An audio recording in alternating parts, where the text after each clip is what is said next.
자, 계속 볼게요. 81쪽이다, 그죠? 81쪽인데, 이제, 뭐가 있냐면은, 이제 세 번째로, 공공임대주택이 있어요. 공공임대주택 정책입니다. 요게 있는데, 는 조금 이제 구조가 달라요. 예, 어떤 구조로 판단하셔야 되느냐면, 여기에 이미 사적 임대주택이 있어요. 요러면 임대는 얼마죠? 계속 50만 원이에요. 그런데 이게 좀 부담스럽잖아요. 그래서 정부가 행복주택 또는 공공임대 이런 것들을 분양을 합니다. 이런 것들 이제 이렇게 세입자를 모집한단 말이에요. 즉 이게 뭐냐? 공공임대주택입니다. 임대료가 반값 또는 30만 원입니다. 자, 생각해 볼게요. 그러면 지금까지는 여기에 사적 임대주택이 100개, 300개 있었죠. 근데 바로 이웃 동네에 공공임대료 반값짜리 임대주택이 들어왔습니다. 그러면 여기 있는 사람들이 가만히 있을까요? 건너갈까요? 당연히. 자, 여기서 전제 조건은 효용은 비슷하다라고 본 거예요. 효용 비슷한데 가격이 싸니까 건너갑니다. 그러면 100매 딱 건너가겠죠. 그럼 여기는 100매만큼 건져가니까 여기는 빈집이 생기겠죠. 아시겠나요? 빈집 발생. 여기에 빈집이 발생한다. 그걸 우리 뭐라고 말하냐? 단기적으로 수요 감소라고 이야기합니다. 수요 감소한다는 말은 여기에 사람들이 없어요. 여기 건너가니까 그러면 집이 그만큼 많다. 그게 빈집이 많아진다. 이런 겁니다. 그러면 수요 감소 아래 가격이 어떻게 될까요? 나가겠죠. 이렇게 생각이 되고 빈집이 생기면 집주인들이 경쟁을 하겠죠. 경쟁을 하니까 집세를 낮추겠죠. 그렇게 합니다. 가격이 내려오는 거예요. 그럼 결론적으로 뭐냐? 단기적으로는 여기는 원래 30만 원, 여기는 40이나 35 정도. 결국은 단기적으로는 둘 다 효과를 본다. 장기적으로는 여기는 당연히 효과를 보는 겁니다. 당연히 얘는 효과를 보는데 이제 사적을 생각합시다. 자, 사적, 장기. 아까 여러 차례 했죠. 단기는 수요, 장기는 누구? 공급입니다. 자, 돈이 안 되고 빈집이 생깁니다. 그러면 여기도 원룸 사장님이 원룸이 한 5년 정도 지나가지고 흐름해졌어요. 원룸 헐고 새로 원룸을 지어요. 다른 걸로 갈아타요. 다른 걸로 갈아타겠죠. 왜? 돈이 안 되니까. 빈집이 생기니까. 그래서 공급이 어떻게 된다? 공급감소는 위아래. 임대는 어떻게 될까요? 올라갑니다. 자, 이론적으로 어떻게 되느냐 하면은 지금 빈집이 몇 개 있죠? 이렇게 100개만큼 딱 빈집이 없어져요. 이 빈집이 없으니까 가격이 딱 50만 원 위치됩니다. 결론, 장기적으로 여기 효과가 없다. 결론적으로 무슨 말 하고 싶으냐면, 자, 여기서 가장 중요한 개념일 수도 있습니다. 그럼 뭐냐? 얘는 실패. 둘은 성공인데 모두에게 효과를 줄까요? 자, 생각합시다. 여러분 동네 여러분이 그냥 그 분양 아파트 살고 있어요. 그럼 여러분 옆 동네에 행복주택이 들어오는 거 여러분 상관 있나요? 저소 임대료 지급하는 거 여러분 상관 있나요? 없어요. 임대료 보조금을 받는 사람, 그 다음에 공공임대에 들어가는 사람만 혜택을 보는 거예요. 모든 국민 혜택 보는 건 아니다. 그것만 이해하시면 됩니다. 자, 그래서 81쪽에 공공임대주택 정책 밑줄 것이고 3번 단기 효과 밑줄 기억 사적 임대시장 네모. 자, 요걸 말하는 거죠. 사적 임대 요걸 말합니다. 네모. 끝에 수요는 감소한다. 동그라미. 수요 감소 요걸 말하죠. 수요 감소입니다. 그래서 임대료가 하락하기 때문에 B급 단기적으로는 공공주택 임차인과 사적시장 임차인 모두 혜택을 본다. 이해하시겠죠? 자, 이걸 말합니다. 자, 이제 장기 봅니다. 장기 효과 밑줄 기억에 사적 임대시장 네모. 오른쪽에 공급 감소 동그라미. 요거죠. 공급 감소하기 때문에 가격이 올라갑니다. 그래서 니은 사적 임대시장의 공급 감소로 인하여 임대료는 원래 수준까지 회귀함으로 공공임대주택에 거주하는 임차인만 혜택을 보게 된다. 여기는 아니고 여기만 혜택을 본다. 아까 말한 이런 내용입니다. 동그라미 5번 밑줄. 주택량은 공공임대주택의 주택량이 증가한 만큼 사적 임대주택의 공급량이 감소하게 되어 전체 주택량은 변하지 않는다. 무슨 이야기냐면 이게 이런 겁니다. 자, 원래 사적의 주택이 몇 개 있었죠? 300개. 공공 없었죠? 공공이 100개 들었었어요. 근데 이게 사적이 100개가 줄었죠? 무슨 말이냐? 공공이 100개 늘고 사적이 100개 줄고 전체적으로 똑같죠. 그런데 사적이랑 공공주택은 달라집니다. 전체 주택량은 변화가 없다. 이런 이야기입니다. 자, 그 다음에 넘어가시면 이제 별 내용이 없고, 자, 빌딩터블의 문제를 한번 볼게요. 빌딩터블의 문제를 저랑 같이 6번, 7번, 8번 3개를 풀 거예요. 왜? 시험에 잘 나오니까 나머지는 여러분이 푸시면 됩니다. 아셨죠? 자, 6번부터 볼게요. 옳은 것을 골라라. 1번. 정부의 임대료 규제 시, 임대료 규제 뭐죠? 임대료 규제 시 시장 임대료보다 낮으면 효과가 없다. 높으면 효과 없죠. 그죠? 틀렸죠? 낮으면 아니고 높으면. 2번. 임대료 규제 정책은 시장 수준보다 낮은 최저 임대료를 설정하여 임차인을 보조하는 일종의 재고 가격제입니다. 요거 재고 가격을 통제하는 거예요. 아시겠죠? 얼마 밑으로 가더라 재고 가격만 정부가 정해주는 거예요. 3번. 임대료 규제 정책은 임대부동산의 질적 수준을 저하시키고 세입자의 주거이동을 저하시킵니다. 왜? 집이 없으니까. 집이 없으니까 이사갈 집도 없고, 그러니까 이사를 못 가요. 두 번째, 질적수도 저하됩니다. 네 번째, 임대료 규제 정책의 실제로 임대주택에 대한 수요가 증가함으로 초과 공급이 발생한다. 틀렸죠? 초과 수요죠? 자, 여기 봅니다. 초과 수요지 초과 공급은 절대로 없습니다. 다시. 이거 굉장히 중요한 개념입니다. 초과 수요는 발생하지만 초과 공급은 절대로 발생하지 않는다. 이해하시겠죠? 그래서 4번 틀렸습니다. 5번. 규제 임대료가 시장 임대보다 높을 경우 임대료 규제는 임대부동산의 질적 수준을 저하하지 않으며 기존 세입자들의 이용도 저하시키지 않는다. 5번이 정답입니다. 자, 8번 먼저 풀고 돌아올게요. 7번은 8번. 다음 임대주택에 쓰면 옳지 않은 것은 1번입니다. 정부가 저소득층에게 지급하는 임대료 보조금을 주택자, 이거는 보조정책입니다. 주택 구입 재화에만 사용을 하더라도 일반적으로 저소득층의 다른 재화 소비량은 늘어난다. 이거 무슨 말이냐면은 제가 옛날에 이렇게 예를 들었었어요. 자, 우리 상상을 한번 해볼까요? 이렇게 제가 지방에 살고 있다가 결혼하기 전이에요. 그러면 계속 결혼 안 하고 싶다, 그죠? 결혼하기 전입니다. 그런데 안동에 일자리가 있습니다. 안동에 제가 이렇게 일을 하러 와요. 그래서 제 월급이 얼마냐? 간단하게 제 월급이 예를 들어서 월급이 150만 원. 예를 들어 그런데 여기 집세로 집세로 50만 원이 나가요. 빼고 나서 남는 게 얼마죠? 이거 가지고 생활합니다. 아시죠? 이거 가지고 생활하는데 그럼 100만 원 가지고 내가 할 거 다 해야 돼요. 자, 저금도 한 30만 원 해야 되고, 그럼 생활비 70만 원이죠. 70만 원 가지고 술도 먹고 담배도 피고 여자친구도 있어. 여자친구한테 좋은 거 살 수가 없잖아. 돈이 없으니까. 그래서 여자친구 만나면 라면을 먹어요.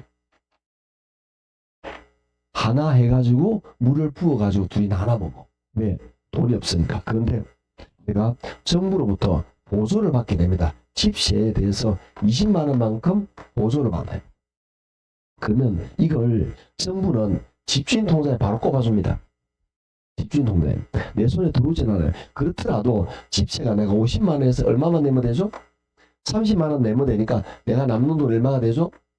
130만 원 되잖아. 내 월급이 늘어난, 소득이 늘어난 느낌이죠. 그럼 나는 여자친구한테 라면에다가 뭘 시키죠? 단무지 그러지 말고 좀, 예, 단무지를 그냥 주는 거고 김밥 한 줄 추가 하려 먹어야 되겠죠? 이렇게 다른 재화의 소비가 늘어나고 있죠. 그게 1번이에요. 즉 주택 구입에만 쓰게 하더라도 내가 소득이 늘어나는 효과가 있기 때문에 다른 재화의 소비량이 늘어난다. 1번 맞는 겁니다. 이거 기출에 여러 번 나온 질문이에요. 2번 임대료 보조금이 지급되더라도 다른 조건이 일정할 경우 시장 전체 주택 공급량은 변하지 않는다. 틀렸잖아요. 아까 임대료 보자면 공급이 증가했죠? 증가합니다. 공급 증가 틀렸어요. 2번 정답입니다. 3번 정부의 공공임대주택은 공공임대주택 거주자들은 4차 재화 임대료 차이만큼 정부로부터 보조를 받는 효과가 같다. 무슨 말이냐? 자, 여기에서 공공에 거주하는 사람은 시장 임대료 차이만큼 보조금을 받는 것과 마찬가지로 왜? 돈이 안 나가니까. 그래서 맞는 겁니다. 4번 공공임대주택의 공급은 단기적으로 사적 임대주택 시장의 임차인에도 혜택을 보다 지워버렸는데 단기적으로는 임차인의 혜택이 단기적으로는 요거죠. 요거 죄송합니다. 요거는 단기적으로는 여기도 집시 하락 효과 있죠. 요걸 말하는 겁니다. 5번 정부가 임대료 보조 정책을 실시하면 단기에는 기존 공급자에게 정책 혜택이 돌아가지만 장기적으로 임차인에게 돌아간다. 아까 지웠던 요겁니다. 단기적으로는 임대인에게, 장기적으로 임차인에게 혜택이 돌아간다. 요거 말하는 거예요. 그래서 별로 어려운 내용은 아닙니다. 자, 7번 같은 계산 문제가 가끔 나와서 여러분을 애태웁니다. 이런 게 나와서 여러분을 애태우는데 이런 문제가 나온다고 해서 겁먹을 필요가 전혀 없습니다. 계산 문제지만 자 볼게요. 임대주택의 수요함수는 어쩌고 공급함수는 어쩌고다. 정부가 임대료를 150만 원 규제한다면 어떻게 되느냐. 자 답은 1번, 2번, 3번 셋 중 하나입니다. 4번, 5번은 절대로 답이 될 수 없습니다. 왜 그런지 보도록 할게요. 자 시장비가 낮게 하면 뭐가 발생하죠? 높게 하면 초과공급이 아니라 그랬죠. 요 동네는 요게 절대로 없어요. 그래서 이 문제 정답은 4번, 5번은 죽어도 답이 될 수 없어요. 그럼 여러분이 시간이 없으면 1, 2, 3 중에 짚고 넘어가시면 돼요. 쌤 그래도 헷갈리는데 보통 답이 2개 정도 나와요. 그러면 할만합니다. 자 여러 차례 말했듯이 답이 2개 중에 하나면 여러분이 조금만 집중하면 답을 찾습니다. 예를 들어서 이게 2번, 3번 둘 중에 하나야. 이게 7번인데 그런데 6번 정답이 5번이었어요. 7번이고 8번 정답이 3번이야. 답은 2번이에요. 거의 80%. 계산하면 안 되는 거예요. 짚고 넘어가면 되는 거예요. 80% 이상 이렇게 됩니다. 그래서 가끔 제가 숫자 가지고 이야기할 때 꼭 이렇게 말한다. 1번이 8개. 2번이 8개, 3번 8개, 4번 8개, 5번 8개 이렇게 해서 전체가 40문제예요. 그러면 가끔 어떤 선생님은 요렇게 8개씩이니까 요 세 보고 내가 모르는 걸 풀으라 그랬잖아. 근데 못 푼 게 20개, 못 푼 게 20개인데? 못 푼 게 10개인데? 이거 안 돼, 이거. 말도 안 되는 소리 하고 있어. 이거는 한두 개 틀린 사람 이야기지. 한두 개 틀린 사람이 이거 아니고 다 푼다고 막. 그래서 이거는 제 말로는 제 생각은 택도 없는 소리예요. 괜히 1번이면 숫자 세는 시간 보내지 마세요. 쓸데없는 짓이니까. 그러니까 내가 40문제 중에서 최소 30개도 못 푸는데 어떻게 이걸 맞춰먹기라고. 맞춰먹기 발상 자체가 잘못된 거야. 현실 가능한 이야기를 해야지. 절대로 안 되는 소리입니다. 요거는 가능해. 요거는. 사람은 유도로 해서 요거는 가능해. 문제를 내시는 분은 저도 그래요. 위에하고 밑으로 이렇게 같게 잘 안 해. 왠지 지그재그 하고 싶어. 왠지 그런 심리가 좀 있어요. 100%는 아니지만 어느 정도 적용을 합니다. 그러니까 이렇게 하면 거의 답을 찾아. 이게 더 효과적이야. 쓸데없이 개수 세지 말고. 쓸데없습니다. 시간 다 보내고 그래요. 자 그래서 1, 2, 3번 중에 나오는데 이걸 여러분이 이거에 대해서 그래프를 그려야 하느냐? 아예 안 그려도 됩니다. 자, 간단하게 QP는 어떻게냐? 1200-3입니다. 공급함수. QS는 200 플러스 2P입니다. 자, 원칙대로 하는 방법을 말씀을 드릴게요. 원칙대로 하면 이렇게 해야 됩니다.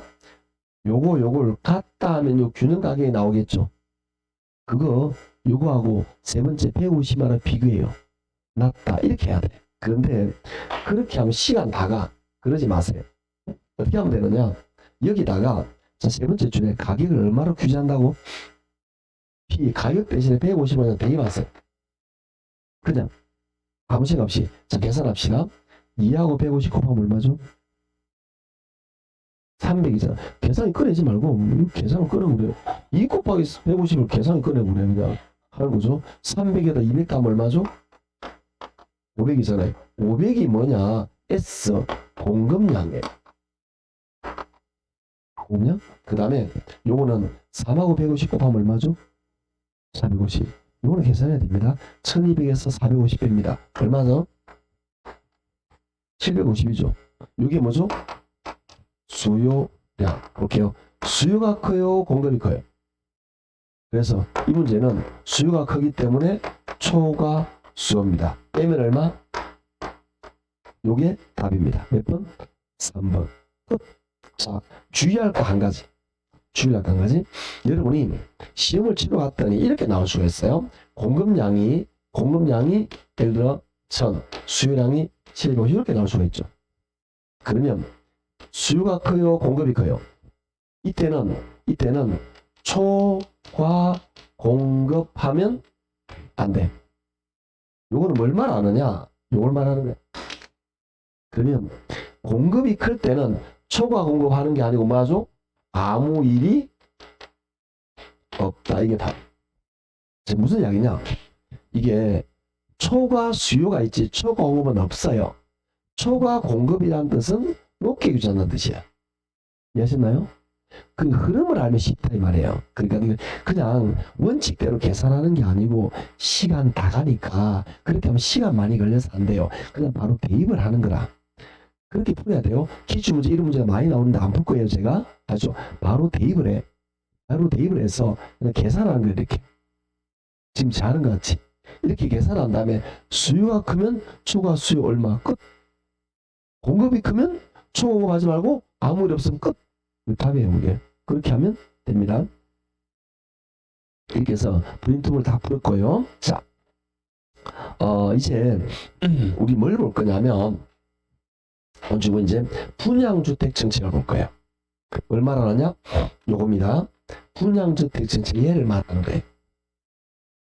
분양주택 정책을 말하는데 우리 교재 보시면 분양주택 정책 여러 가지가 있습니다. 첫째, 분양가 상한제가 있어요. 분양가 상한제, 이건 일반적으로 공법에서 많이 나오는 내용인데요. 이 분양가 상한제를 다른 말로 뭐라고 말하냐면 분양가 규제 정책이라 그래요. 그러면 얘는 이미 문제의 답이 나와 있어요. 왜 그러냐? 자, 여기 볼게요. 임대료를 규제하나 분양가를 규제하나 비슷하지 않을까? 가격을 동지하기 때문에. 그러면 얘를 그대로 봅시다. 단기적으로는 수요가 어떻게 할까요? 증가. 장기적으로 공급이 어떻게 할까요? 공급이 어떻게? 이게 그대로 나와요. 그 다음에 이중 가격이 나온다 그랬죠? 그래서 P, 프리미엄, 이중 가격이 발생하게 됩니다.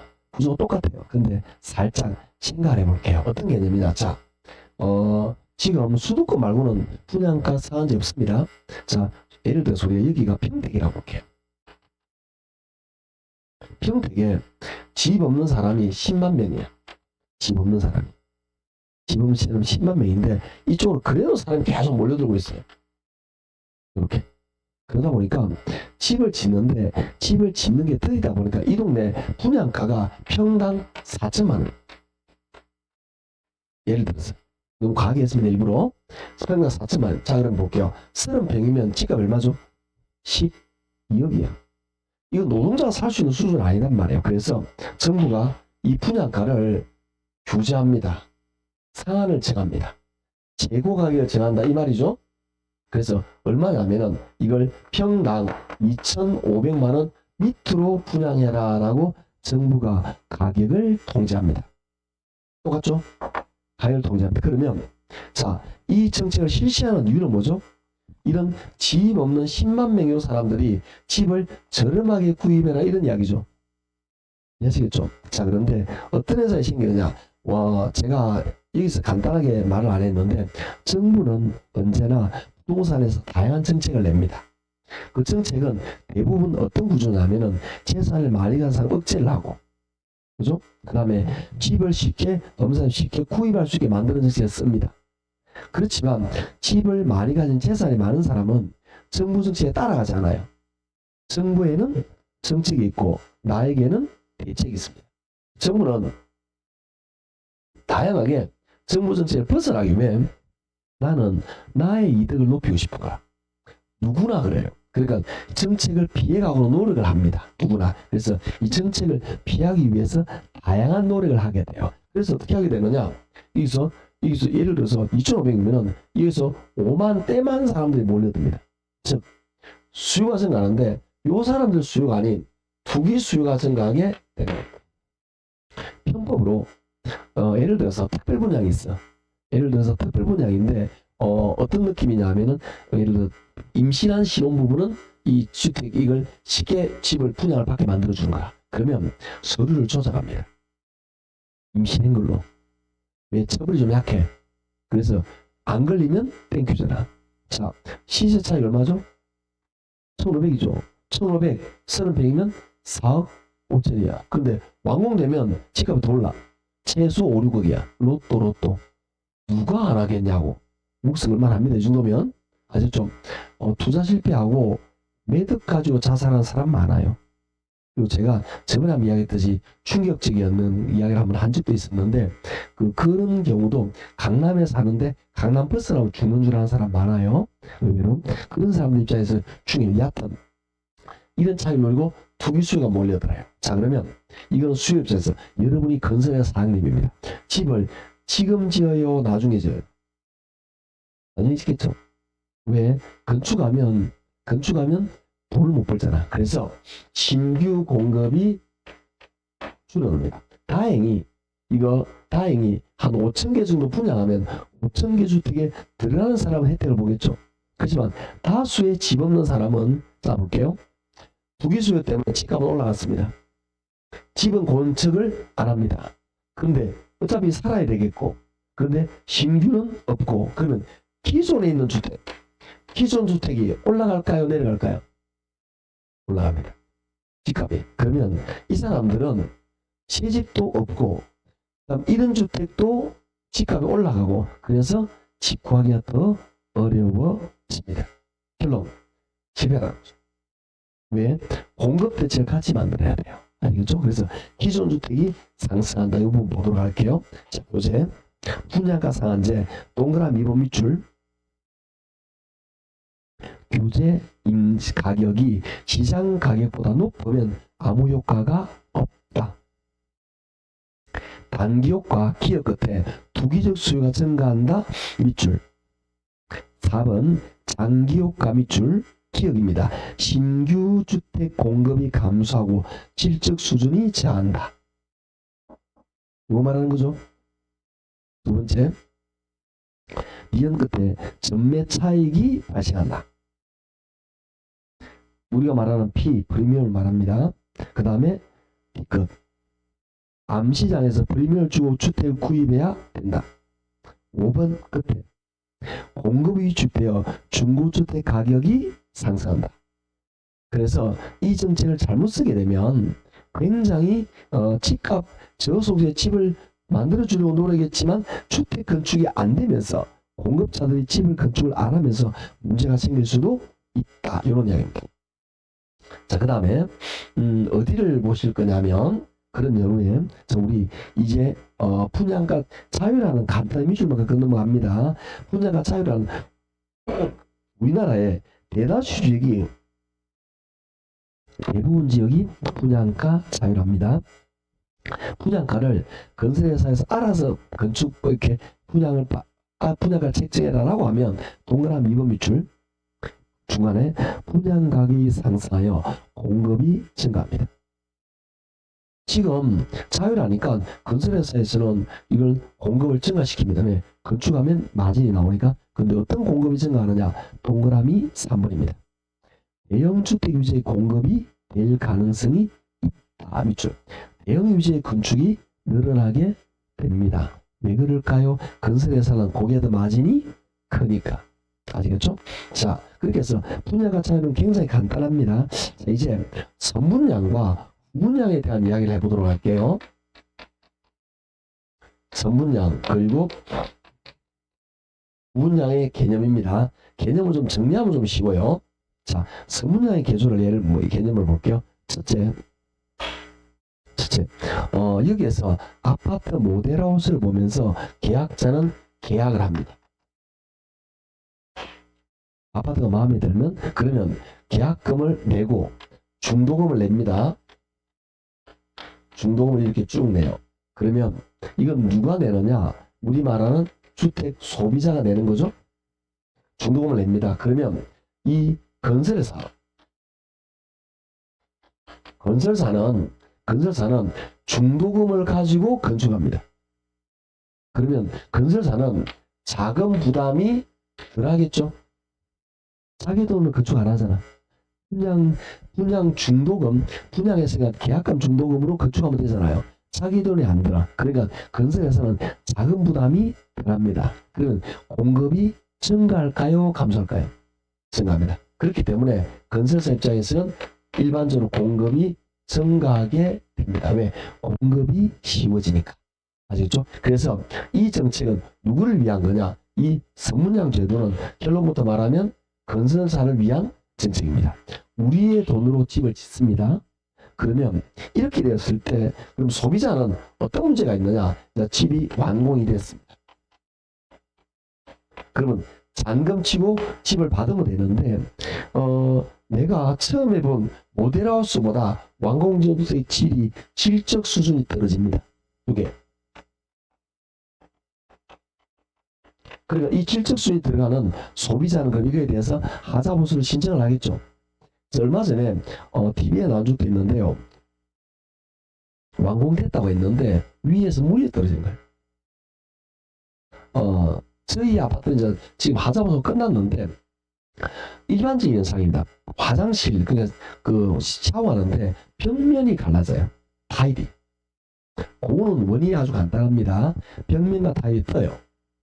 그 다음에 온도가 봄 가을에 많이 일어나요. 봄 가을에 되다 보면 이게 밖에와 온도 차이 심하잖아. 온도 차이 때문에 이 뜬 가게에서 갈라지는 거예요.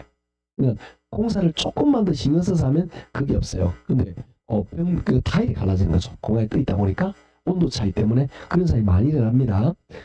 어떤 사람은 전등 때문에 이게 갈라진다 그러더라고. 저는 이렇게 주위 온도인 줄 알았는데 전문가로 와서 전등 있잖아요. 전등 불빛으로 불쾌는 극화적으로 갈라지는 가능성이 더 높다는 이야기. 하여튼 중요한 게 그런 하자보수의 문제가 있어요. 질적 수익자가 되니까 소비자는 이 부담을 해야 됩니다. 결론 선분양은 우리에게 좋은 거다 안 좋은 거다? 나중에 지금은 선분양인데 그런데 선분양이 항상 나쁜 것만 있을까요? 자 생각합시다. 어떤 거냐? 우리나라는 지금은 집값이 안 올라가지만 과거 집값이 올라가는 분위기일까요? 내려오는 분위기일까요? 올라가죠. 그러면 여러분이 2020년도에 이때 1,000만 원으로 계약했습니다. 아시겠죠? 세월이 지났습니다. 3년 4년 지나가지고 2024년도에 이게 입주할 때는 1,000만 원이 1,500이 되어 있습니다. 그럼 내가 건설회사 돈을 더 줘야 되나요? 아니죠. 저 수익을 내가 먹겠죠. 즉 여기에서 뭐가 발생하느냐? 소비자에게 후기 수익이 발생합니다. 자, 여기서 이걸 안 좋은 걸로 말하고 있지만 소비자 입장에서 좋은 거죠. 그래서 어떤 경우가 많이 있느냐면 위치만 좋은 걸 잘하면 분양만 받으면 분양권을 바로 팔 수도 있어요. 그렇게 해서 전매차익을 누리는 경우도 굉장히 많습니다. 그런 경우 그런 게 비일비재합니다. 그렇게 올라가는 사례가 많으니까 자 선분양 일반적으로 주택량이 늘어납니다. 왜 늘어날까요? 공급자가 쉽게 건설할 수 있습니다. 자금 부담이 없습니다. 수요자는 투기 수익을 노릴 수가 있습니다. 공급자와 소비자의 그러니까 더군다나 메이커는 질적 수준에 거의 없어요. 메이커는 이 하자보수 거의 없습니다. 일반적으로 그렇게 되고 그 다음에 메이커인 경우는 집값 상승이 더 올라갈 수 있어요. 그러다 보니까 메이커를 선택한다면 좀 대형 건설사를 선택한다면 소비자의 투기 수익은 극대화될 수도 있고 건설사는 쉽게 건설할 수 있으니까 주택량이 늘어납니다. 그래서 일반적으로 서문화일 때 공급 과잉, 지금 우리나라에 주택 공급량이 많아지는 이유는 서문량의 원인이 가장 큽니다. 그래서 이해관계가 맞아 떨어지는 거예요. 하자보수는요, 우리나라는 하자보수와 옛날에는 어떤 일이 많았냐면 우리 그런 거 많았죠. 집을 넣어서 중동을 반치 넣었는데 건설회사 부도가 나버렸어. 옛날에 좀 들어본 것 같지 않습니까? 요즘 그런 일이 있어요? 없습니다. 왜 없죠? 보증보험을 어떻게 말해요? 그러면 보증보험 해결을 만들어. 거의 없어요, 요즘. 그런 것도 없고요. 그 다음에 그런 것들은 초창기 있었고, 두 번째, 하자보수도 굉장히 엄격합니다. 하자보수가. 이거 하자보수 민원이 많으면 다음에 이거 토지 분양할 때 혜택을 안 줘요. 다양한 법적 제도를 만들기 때문에 하자보수 문제를 가장 우선하게 해결하게 만들어요. 그러니까 그 문제도 줄어요. 그러다 보니까 이 둘이 이해가 맞아떨어지면서 서문화할 때 공급이 증가하는 현상이 나타납니다. 우리나라 주택은 요 문제가 크다라고 보시면 됩니다. 그냥 미국 스타일, 아메리칸 스타일입니다. 얘는 어떤 구조가 되느냐? 건설사가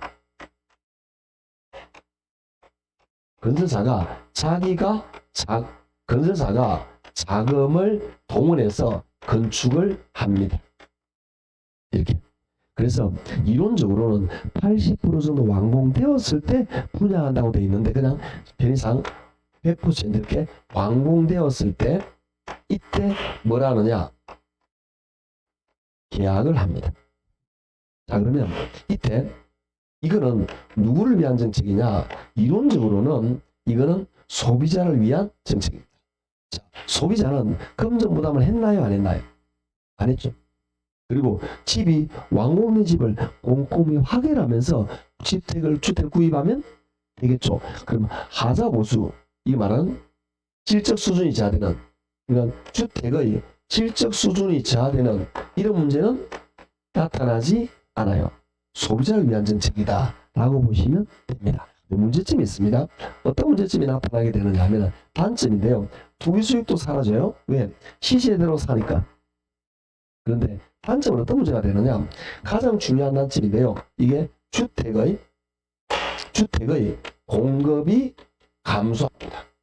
그리고 독과점의 문제가 발생하게 됩니다. 그 원인은 뭐냐? 건설회사 입장에서는 신규 건설회사라고 가정을 합시다. 규모가 작은 지방 건설회사 입장에서는 아파트 건설 자금을 자기가 다 부담해야 돼요. 작은 회사가 부담할 능력이 있을까요? 없습니다. 아시겠죠? 그리고 건설사는 공급에 굉장히 신중을 구하게 됩니다. 왜냐하면 이때는 계약했기 때문에 중간쯤 되는데 부동산 경기가 안 좋아. 그래도 건설사는 상관이 없죠. 왜? 분양이 끝났으니까. 이 말은 건설사가 공급을 할 수 있는 원인 중에 하나가 또 뭐냐면 건설사 입장에서는 자금 부담도 없지만 시장 위험도 없어요. 분양 될까 안 될까 생각 안 해도 돼. 왜? 다 분양이 되어 있으니까. 그런데 요거는 생각해 봅시다. 자, 건설기한은 5년인데 3년쯤 지었어요. 그런데 부동산 경기가 우와 너무 안 좋아. 그러면 3년 지었는데 이때 부사복하고만 들어간 돈이 수천억인데 그러면 울며 겨자 먹기로 완공을 해야 되겠죠. 그 부담 즉 뭐냐, 건설회사가 지금 말하는 시장 위험을 건설회사가 부담하고 요거 자금도 자기가 부담해야 돼. 이 장점이 다 사라집니다. 그러면 건설회사는 공급을 신중하게 결정하겠죠. 정확한 위치, 아주 경기가 안 좋아도 딱 분양될 만한 그런 위치 아니면 막 안 짓습니다. 그리고 또 대형회사가 지을 거고요. 왜? 자금력이 필요하니까. 중소건설회사는 대출이 어렵습니다. 위험이 크니까 그런 문제 있다는 거죠. 그 다음에 그러면 중소건설에서는 건축을 못하다 보니까 대기업의 하청으로 들어갑니다. 그러다 보니까 대기업의 독과점의 문제가 나타나면서 집값의 상승 우려가 있습니다. 그러니까 후분양이 소비자를 위한 정책이지만 어찌 보면 이런 집값이 올라가는 문제, 두 번째 공급이 부족한 문제, 이런 문제는 또 대신적으로 나타날 수밖에 없다 이렇게 봅니다. 간단하게 보도록 할게요. 자, 82쪽에 이걸 외우면 안 되고 지금 제가 말을 이해를 하셔야 됩니다. 주택 선문양 밑줄. 장점에 위주였습니다. 주택 건설업자는 자금 조달을 용이하고 수요자를 사전에 확보함으로써 시장 위험이 사라지죠. 주택 공급의 활성화를 기할 수 있다. 공급이 증가한다. 이런 이야기입니다. 지금 그게 뭐냐? 건설사 용어를 말합니다. 자금 부담이 없고 수요자를 확보함으로써 시장 위험이 없고 공급화에 활성화를 기여할 수 있다. 이런 이야기입니다. 오른쪽에 단점 봅니다. 기업 부실수용으로 주택의 품질 우자가 우려되고 입주에 건설업자와 소비자 간의 분쟁이 발생한다. 즉 뭐죠 이게? 실적 수익자는 하자 보수. 그 다음에 이연 분양금 프리미엄으로 인한 투기수를 조장한다. 투기수요가 나타난다. 선생님 좋은 거 아닌가요? 네, 여러분 마음을 압니다. 그렇지만 학문이니까 투기는 나쁜 거예요. 아시겠죠? 그런데 대부분 소비자 용어대로 들어옵니다. 아셨죠? 공부할 때는 나쁜 거지만 현실에서는 좋은 거라고. 그래서 투기수가 나타날 수 있다. 이런 단점이 존재한다. 이런 겁니다. 자, 4번 주택 후분양 제도. 장점 밑줄 부실수용으로 인한 분쟁이 줄어들며 건설사의 부도덕으로 인한 소비재 피해가 발생하지 않는다. 그 다음에 미연 분양권 프리미엄 없어짐으로 투기 수요가 사라진다. 이건 다 이야기된 겁니다. 단점 볼게요. 자원 동원력이 부족한 건설업체는 사업 시행이 어려우므로 대형 건설업체의 주택 건설 시장의 독과점의 우려가 높아진다. 그래서 결국은 공급이 감소하게 된다. 이런 문제가 있습니다. 됐죠? 요거 제가 그 기출문제 방금 와서 기출문제 잠깐만요.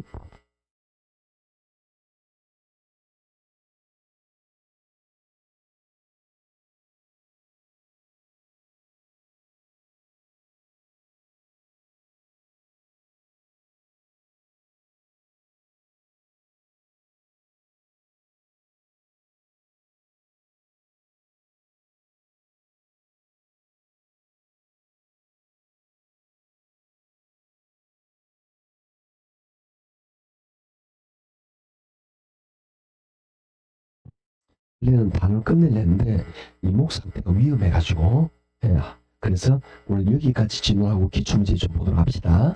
기출문제도 풀어야 되니까 제가 어떤 걸 풀으라 말아 해야 여러분이 그 정도를 좀 다룹니다. 자, 어디 보시느냐 하면 114쪽부터입니다. 114쪽부터인데 요거 2번 같은 문제 있잖아요. 2번 같은 문제는 그냥 틀려라고 내는 거예요. 이거 너무 깊이 신경 쓰지 말고 아셨죠? 그러느냐고 넘어갑니다. 자, 넘어갑시다. 자, 주의할 게 있는데 어떤 거냐면 117쪽으로 할게요. 117쪽에 보시면 8번입니다. 8번인데 현재 우리나라에서 시행되고 있는 제도만 고른 거는 자, 시행되지 않은 거 기업 개발행위 허가제, 택지 소유 상한제, 리얼 토지 초과 이득세 요들을 외워놓으시면 됩니다. 이거는 자 이거는 어떤 개념이냐면은 토지 지금 말하는 게 토지 초과 이득세 요거하고 그 다음에 밑에 있는 택지 소유 상한제 이거 벌써 20년 전에 없어진 제도입니다. 이 둘 왜 없어졌냐면 택지 소유 상한제라는 거는 한 사람이 1000제곱미터 이상의 토지를 소유하지 못하게 만들어요. 그럼 그 이상 하면 세금을 때려버리는 거야. 근데 이거는 개인의 어떤 경쟁에 제한하는 느낌 있죠. 헌법 위반이야. 그래서 헌법에 맞지 않다 해서 없었어요. 20몇 년 전에. 그 다음에 토지 초과 이득세는 토지 가지고 돈 버는 불로소득을 막기 위해서 토지 매각에 따른 이득은 전부 다 정부 환수하겠다라고 만든 거예요.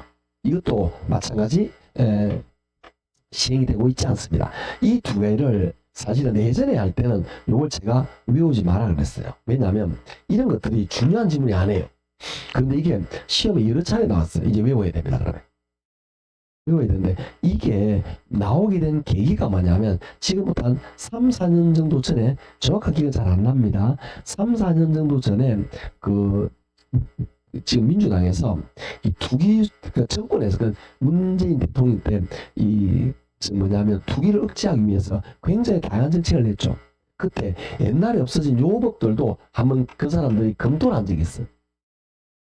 그러면 문제가 나오는 거예요. 결론은 검토한 적이 있었던 거예요. 그러니까 나왔는데 사실은 그래서 제가 시험 나왔을 때 외우지 마라 그랬어요. 그런데 이게 두 번, 세 번 연달아 나왔잖아요. 외워야 됩니다. 어쩔 수 없습니다. 그래서 이것들은 두 개는 꼭 암기하는데 자 참고 볼게요. 현재 우리나라에서 시행되고 있지 않은 제도 돼 있죠?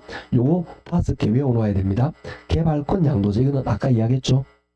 택지 소유 상한제, 토지 초과 이득세 이해됐죠? 그 다음에 종합토지세와 공한지세 이것도 없어졌어요. 요 5가지가 없어졌다. 좀 익혀놓을 수밖에 없습니다. 이제 이것들은 어쩔 수가 없습니다. 자 나머지는 여러분이 풀도록 하시고 자 넘어갈게요. 119쪽에 13번 같은 것도 대표적인 공법 문제예요. 대표적인 공법 문제니까 이것도 그냥 우리가 공법 공부를 좀 열심히 하면 쉬워요. 근데 공법 공부 안 돼 있으면 어렵습니다. 방법 없습니다. 이런 거는. 그래서 이거는 공법에서 배워야 된다. 이렇게 생각하고 그냥 가볍게 다루고 넘어갑니다. 자 넘어가시고 나머지 이제 풀어도 돼요. 제가 말한 거 빼고는 어디 보느냐 122쪽에 20번도 거의 100% 공법이에요. 이런 것들도 풀고 그래 넘어가고 그런데 21번은 공법 문제지만 좀만 집중하면 풀 수 있어요. 그래서 이런 거는 풀도록 하고 저랑 같이는 뭘 보느냐 22번을 볼 겁니다. 22번에 자 이게 어떤 문제를 보시냐면은 지문이 지금 4개가 나와 있습니다. 기업, 공공재, 외부 효과는 정부의 지향계획 근거가 된다. 맞죠? 됐죠? 기억 맞습니다. 그 다음에 D급 조세는 소득 재무 효과를 기대할 수 있죠. 무슨 이야기냐? 세금은 부자가 많이 내요? 가난한 사람 많이 내요? 부자 세금을 왕창 뺏겨서 이거 가지고 공공임대를 짓는 거라. 그래서 소득 재무 효과가 있습니다. 리얼 용도지역은 토지를 경제적 효율적으로 이용하고 공공복리성을 이용해서 지정하죠. 그래서 맞는 거는 기억, 티끌, 리얼 답은 4번입니다. 그런데 저는 이 문제의 포인트는 어디 있냐면 리얼에 있다고 보는 거죠. 기억, 티끌, 리얼은 여러분이 편안하게 판단하는데 리얼이 옳고 그름을 아는 게 굉장히 중요합니다. 이 문제의 키는 리얼이 주고 있습니다. 리얼은 뭐냐? 부의 외부는 사회가 부담하는 비용을 감수한다. 부의 외부는 좋은 거예요? 안 좋은 거예요? 그 말 전체 사회적 비용이 크다. 그래서 틀린 겁니다. 그걸 알면 리언이 없어야 되기 때문에 리언이 없는 걸 찾으면 2번, 3번, 4번 이렇게 돼요. 그 중에 좀만 집중하고 답을 찾습니다. 그래서 이건 리언이라고 보시면 됩니다. 자, 나머지 열심히 풀고 넘어갑니다. 126쪽에 27번을 보도록 할게요. 127번에 26번입니다. 27번입니다. 틀린 것은 되어 있는데 이것도 외부효과에 관한 내용입니다. 외부효과 1번 한 사람의 행위가 제3자 경제에 영향을 미치지만 보상이 이루어지지 않는다. 맞죠? 2번 매연을 배출하는 석탄 공사에 대한 규제가 없다면 부의 배부가 발생하겠죠? 3번 부의 배부가 발생하게 되면 이런 문제점 때문에 당사자 해결이 좀 곤란하겠죠? 땡큐. 4번 부의 배부에 발생하는 공장에 대하여 부담금을 부과한다. 부담금을 부과한다는 규제를 하는 겁니다. 규제를 하면 생산비가 증가하기 때문에 이제 공급 문제죠. 공급 증가예요, 감소예요?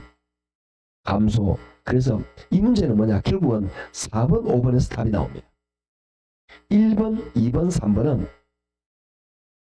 처음에는 여러분이 제가 수업 문제풀이 이렇게 해요.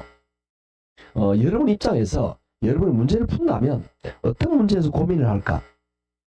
제가 볼 때는 1번, 2번, 3번에 어떻게 할까요? 답이 없지 뭐. 1번, 2번, 3번에 답을 했다는 것은 전혀 여러분은 기초가 부족하다는 겁니다. 그거는 말이 안 되는 거예요. 그러면 위험합니다. 그렇지만 4번, 5번에서 고민할 수밖에 없게 만들어져 있어요. 대부분 문제 이렇게 주어집니다. 아셨죠? 그래서 4번이 맞기 때문에 정답은 5번인데 새로 조성된 공원이 개적성이란 정의 외부, 정의 외부가 발생하면 수요 증가예요, 감소예요? 끝에 봅니다. 수요성이 좌측 이동한다 그랬죠? 틀렸네요. 자, 왜 4번, 5번이라고 이야기는 이해하시겠죠? 그래서 이걸 아까 제가 정리한 외부 효과를 명확하게 이해하기 못하면 문제를 못 풀어요. 1번, 2번, 3번은 그냥 깔아주는 밑반찬이에요. 그래서 저는 이걸 아셨죠? 이렇게 정리가 됩니다. 넘어갈게요. 신나게 넘어갑니다. 자, 129쪽을 한번 볼게요. 129쪽에 우리 뭘 보느냐? 2번을 볼까요? 2번을 몇 풀었냐? 2번은 몇 회인지 볼게요. 작년이죠. 그런데 이 문제가 어려워요. 옳은 것을 했기 때문에 어렵습니다. 틀린 걸 하면 너무 쉬운데 정답이 3번이에요. 이렇게 나오면 죽으란 소리입니다. 이거 사실은. 정답쯤 이렇게 하면 어려운 거예요. 그래서 이거는 제가 볼 때 난이도가 아주 어려운, 우리 요새 매스컴에 나오는 킬러집니다. 킬러물입니다. 그렇지만 조금만 집중하면 답을 얼추 찾아냅니다. 1번 분양가 상한제는 맞지만 택지의 소유 상한제는 시행하고 있지 않다. 틀렸죠? 2번 토지 비축 제도와 부동산 가격 공시 제도는 간접이다. 자, 부동산 가격 공시는 간접 맞아요. 그런데 토지 비축은 직접이죠. 이해하시겠죠? 정부가 직접 토지를 매입하는 겁니다. 정답은 3번입니다. 개발 부담금제가 재건축 부담금보다 먼저 도입이 된 거예요. 이런 걸 어떻게 하겠냐고 내가. 방법이 없습니다. 기억만 합니다. 4번 주택시장의 지표로서 BIR은 개인의 주택 지분을 나타내며 클수록 좋다. 아까 키가 작을수록 좋다 그랬죠? 제가 이 말을 몇 년 전부터 했어요. 키가 작을수록 좋다. 대신에 10cm만 커도 이걸 5년 전부터 수업할 때 말했어.